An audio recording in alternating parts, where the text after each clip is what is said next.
விதிப்படி பிரதிஷ்டையாகியுள்ளது. இன்னொரு கிருஷ்ணர் சிலையை நாம் கொண்டு வந்து விடலாம் அத்தை. ஆனால் இன்னொரு ஜோதாவை எங்கிருந்து கொண்டு வர முடியும்?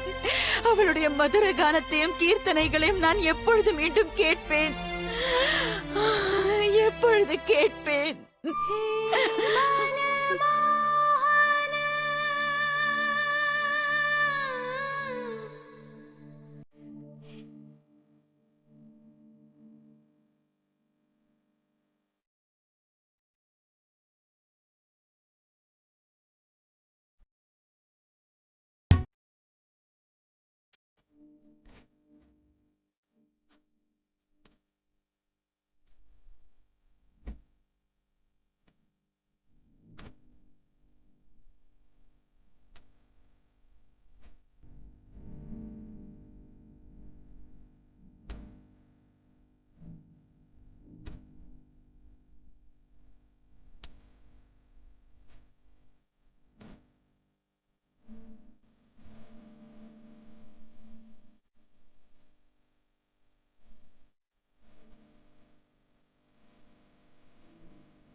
வணக்கம் உசூர்.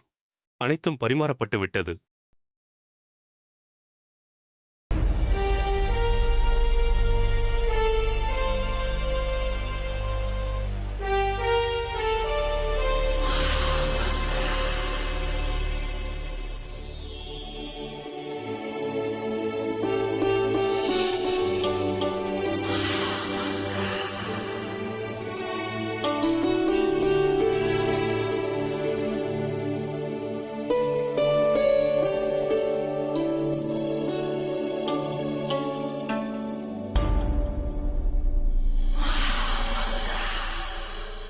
பேகம் ஜோதா, தாங்கள் ஷேன்ஷாவின் அருகில் அமர வேண்டும். எங்களின் பழக்கம் இதுதான்.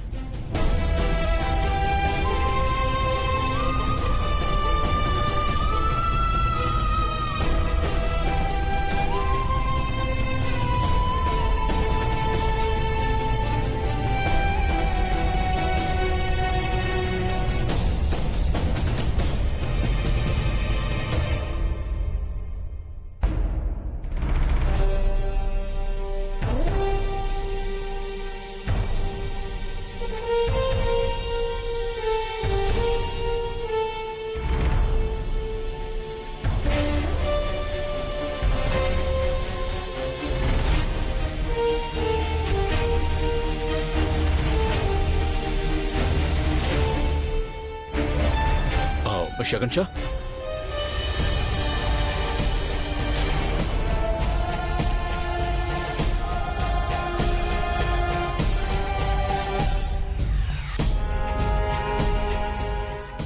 தாங்கள் அவருக்கு உதவுங்கள். ஒரு கடமையாக எண்ணிக்கொள்ளுங்கள்.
புறப்படுவதற்கு கட்டளையிடுங்கள். அப்படியே ஆகட்டும் ஷகன்ஷா.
தங்கள் கைகளால் உணவளிக்க வேண்டும் என்று அவர் நினைத்திருக்கிறார். அதனால் தான் இந்த நாடகத்தை நடத்தியிருக்கின்றார். எவ்வாறு இப்படி செய்ய முடியும்? நமது ஷெஹன்ஷா ஒரு இந்து பெண்ணை எவ்வாறு நிக்கா செய்து கொள்ள முடியும்? அதுவும் அவர்கள் பாரம்பரிய முறையில். பாட்ஷா அவர் விரும்பியதை செய்யலாம். ஆனால் சட்டத்திற்கு முன்பாக பாட்ஷாவே எதுவும் இல்லையே. அது இருக்கட்டும், பாட்ஷாவிடம் கேட்க யாருக்கு தைரியம் இருக்கிறது? சரியாக கூறினாய். பாட்ஷாவின் திருமணத்தை நம்மால் கொண்டாட மட்டுமே முடியும். சுபான் அல்லாஹ், ஜலால் உண்மையிலேயே நல்ல விஷயத்தை செய்திருக்கிறான். ராஜபுத்திரர்களைப் போல விசுவாசமாக யாராலும் இருக்க முடியாது. முன்பு காலத்தில் அவர்கள் நமக்கு நிறைய உதவி இருக்கிறார்கள். ஒரு முறை நமது பாஷா ஹுமாயூனின் உயிரை காப்பாற்றியதும் அவர்கள்தான். ஜலால் சிறு பிள்ளையாக இருக்கும்போது இவர்கள் நிறைய உதவி இருக்கிறார்கள். இப்பொழுது ஜலால் அவர்களில் ஒருத்தியை திருமணம் செய்திருப்பது, யா அல்லாஹ்.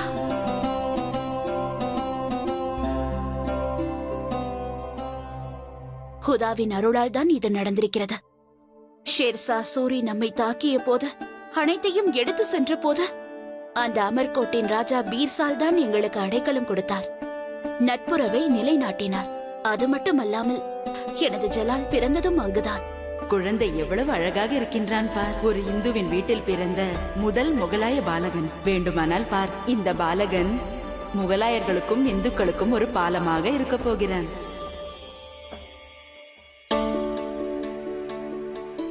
அமர்கோட்டின் மகாராணி மிக சரியாக கூறியிருக்கிறார். ஒரு நாள் இந்துக்களையும் முகலாயர்களையும் இணைப்பான் என்று கூறினார். அந்த புறத்தில் இருக்கும் அனைத்து இந்து தாசிகளையும் அழையுங்கள். ஜோதாவிற்கு பிடித்த முறையில் சில ஏற்பாடுகளை செய்ய வேண்டும். தங்கள் சித்தம் மகாராணி. மகாராணி அவர்களே, ஷெஹன்ஷா அவர்கள் இந்து பெண்ணை நிக்கா செய்து கொண்டார்.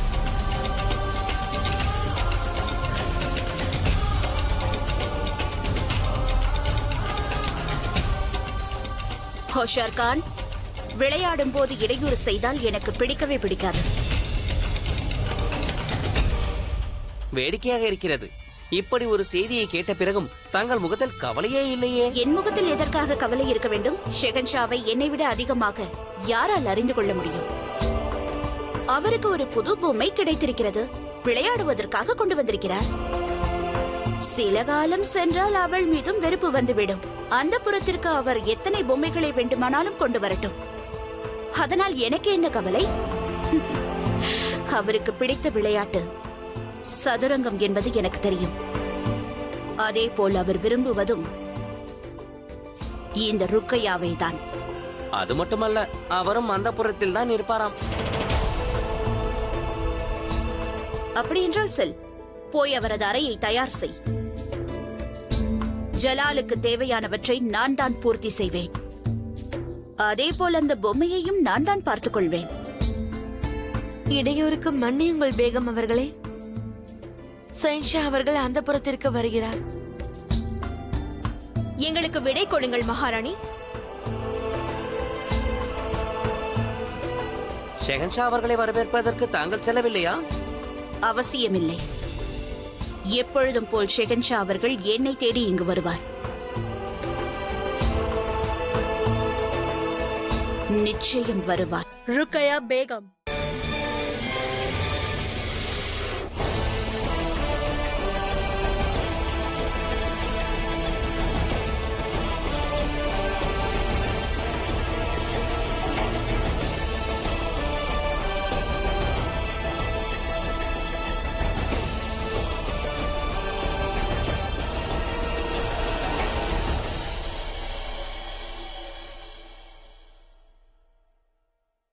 பேகம் ஜோதா, இவரை வணங்குங்கள்.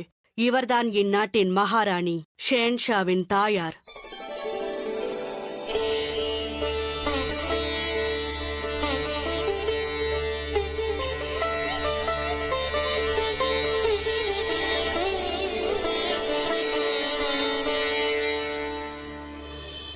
மாஷா அல்லாஹ், நான் கேள்விப்பட்டதை விட நீ மிகவும் அழகாக இருக்கிறாய். மின்னுகின்ற வைரம் உனது பிரகாசத்திற்கு முன் பொலிவிழந்து விட்டது. எங்கள் மாளிகைக்கு உன்னை வரவேற்கிறேன். இவள் யாரென்று தெரியுமா? பக்ஷி பானு. இவள் எனது மகள் ஜலாலின் தங்கை. தங்களை வரவேற்கிறேன் அண்ணியாரே. தங்கள் பாதங்களை காண்பியுங்கள். நாங்கள் சடங்குகளை செய்ய வேண்டும்.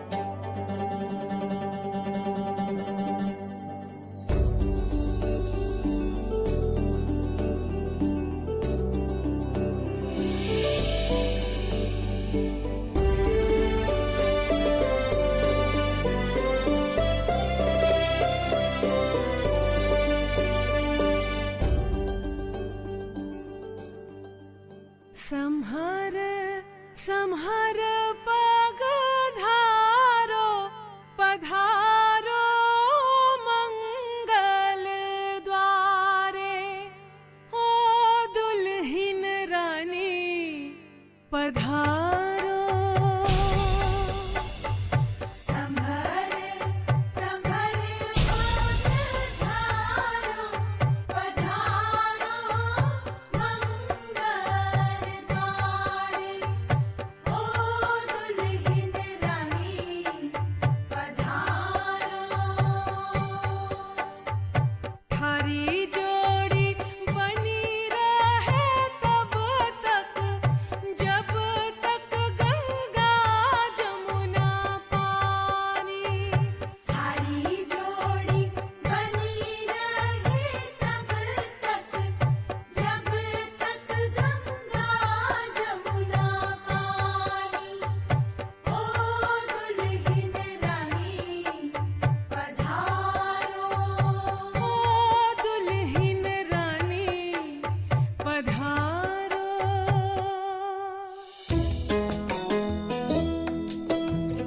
தங்களுடைய சாஸ்திர சம்பிரதாயங்களை பற்றி எனக்கு சரியாக எதுவும் தெரியாது. ஆனால் இந்த மாளிகையை உனது வீடாக நீ நினைக்க வேண்டும் என்றுதான் இவ்வாறு செய்தேன். அதனால்தான் உங்கள் பாணியில் உன்னை பாடி வரவேற்பதற்காக இவர்களை ஏற்பாடு செய்தேன். நீ எங்களுக்கு எவ்வளவு முக்கியம் என்பதை நீ அறிய மாட்டாய் ஜோதா. மகாமங்கா, எனது மருமகள் ஓய்வெடுப்பதற்கு ஏற்பாடு செய்யுங்கள். அவளுக்கு எந்த அசௌகரியமும் ஏற்பட்டுவிடக்கூடாது. தாங்கள் எதை பற்றியும் கவலை கொள்ள வேண்டாம். இவரின் தேவைகளை நான் அருகில் இருந்து பார்த்துக் கொள்கிறேன். இங்கு இவருடைய இடத்தை நான் இப்போது காட்டுகிறேன். வேண்டாம், தாங்கள் ஏற்பாடுகளை மட்டும் கவனித்துக் கொள்ளுங்கள். இந்த மாளிகையை பற்றியும் மற்றவை பற்றியும் நானே எனது மருமகளுக்கு எடுத்து கூறுகிறேன்.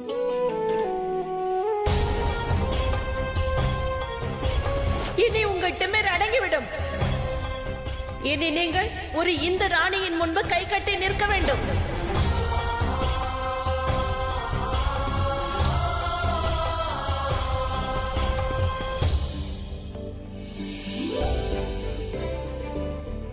இதுதான் அந்தப்புரம். அரச குடும்பத்தை சார்ந்த பெண்கள் தங்கும் இடம்.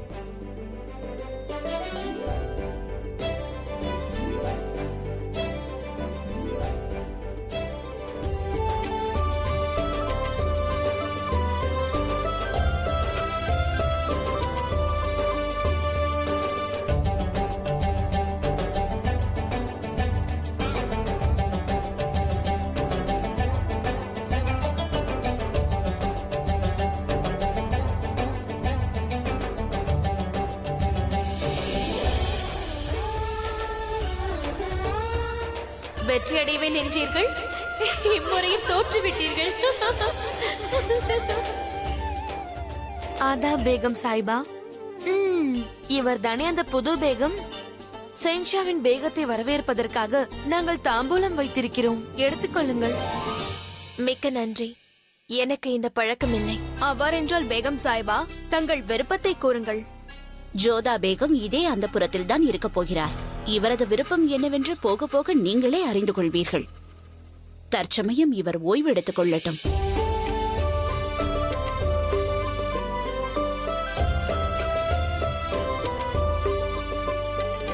இந்த உலகத்தில் வெவ்வேறு விதமான மனிதர்கள் இருப்பார்கள்.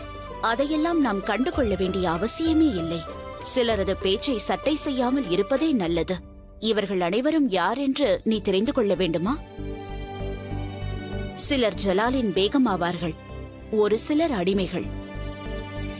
மற்ற சில பெண்கள் யார் என்றால் ஜலாலுக்கு விருப்பமானவர்கள், சிலர் போரில் வென்று அழைத்து வரப்பட்டவர்கள், சிலர் பாதுகாப்புக்காக போடப்பட்டவர்கள். அந்த புறத்தில் பாதுகாப்புக்கு ஆண்களுக்கு இங்கு அனுமதியே இல்லை. அந்த புறத்தில் இருக்கும் அனைத்து பெண்களின் கௌரவத்தையும் அவர்கள் அனைவரின் தேவையையும் ஜலால் நன்றாக பார்த்துக் கொள்வான். அவனது கடமையை சரியாக செய்வான். எனக்கென்ன தோன்றுகிறதென்றால், உனக்கு ஜலாலை பிடிக்கவில்லை என்று நினைக்கிறேன். இந்த நிக்காவிற்கு நீ மனதார ஒப்புக்கொள்ளவில்லை என்று நினைக்கிறேன். ஏன் இந்த நிக்கா உனக்கு பிடிக்கவில்லை என்ற காரணத்தை என்னிடம் கூறுவாயா?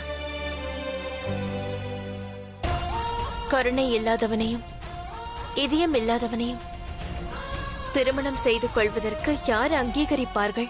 இந்த விஷயத்தை வேறு யாராவது கூறியிருந்தால் நான் வருத்தப்பட்டிருப்பேன். ஆனால் நீ உன் மனதில் பட்டதை அப்படியே மறைக்காமல் என்னிடம் கூறிவிட்டாய். அதோடு ஜலாலை தெரிந்து வைத்திருப்பதை நினைத்தால் எனக்கு மகிழ்ச்சியாக இருக்கிறது. நீ ஜலாலிடம் இருக்கும் செல்வங்களை மட்டும் பார்க்கவில்லை, அவனிடம் என்ன இல்லை என்பதையும் நீ நன்றாகவே அறிந்து வைத்திருக்கிறாய். அல்லாவின் கருணை இருந்தால் நீ வந்திருக்கும் இந்த சுப வேளையில் ஜலால் தொலைத்துவிட்டு அவனது இதயம் அவனுக்கு திரும்ப கிடைக்கும். நான் சென்று வருகிறேன் மருமகளே, நீ ஓய்வு எடுத்துக்கொள். உனக்கு தேவையான அனைவற்றையும் மகாமங்கா பார்த்துக் கொள்வார்.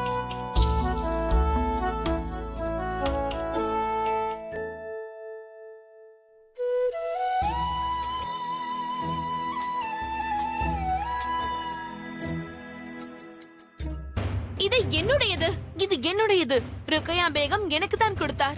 ஆஹா, பேகம் அவர்களுக்கு சேவைகளை நான் செய்வேன், வெகுமதியை நீ பெற்றுக் கொள்வாயா? கொடு, அது எனக்கு தான். என்னுடையது. மாட்டேன். என்னுடையது. இது என்னுடையது. என்னிடம் கொடு. பாருங்கள், அவர்கள் சண்டையிடுகிறார்களே, யாராவது சென்று தடுக்கலாமே. அதற்கெல்லாம் அவசியமில்லை. நீ அவற்றையெல்லாம் கண்டு கொள்ளாதே. இந்த அந்தப்புறத்தில் அனைத்து பிரச்சனைகளையும் ருக்கையா பேகமே பார்த்துக் கொள்வார். அவரது முடிவுகளில் தலையிடுவது அவருக்கு சிறிதளவும் பிடிக்காது. ருக்கையா பேகமா? ஆமாம், ருக்கையா பேகம். சயன்ஷாவிற்கு அனைவரையும் விட இவர் மிகவும் முக்கியமானவர். சயன்ஷாவின் கட்டளைக்கு ஈடாக அவரின் கட்டளைகளையும் மதிப்பார்கள். அது பஞ்சு மெத்தையாகட்டும், இல்லை தொங்குகின்ற விளக்குகளாகட்டும். ருக்கையா பேகம் அவர்களுக்கு பிடிக்கவில்லை என்றால் உடனடியாக மாற்றிவிடப்படும். பழையவைகளை எங்களுக்கு கொடுத்து விடுவார்கள். அது மட்டுமா, சயன்ஷாவை அவர் சொல்லைத்தான் கேட்பார். ருக்கையா பேகத்தை எதிர்த்தாலோ அவரை வணங்காவிட்டாலோ அதற்கு தண்டனை உயிரிழக்க நேரிடும்.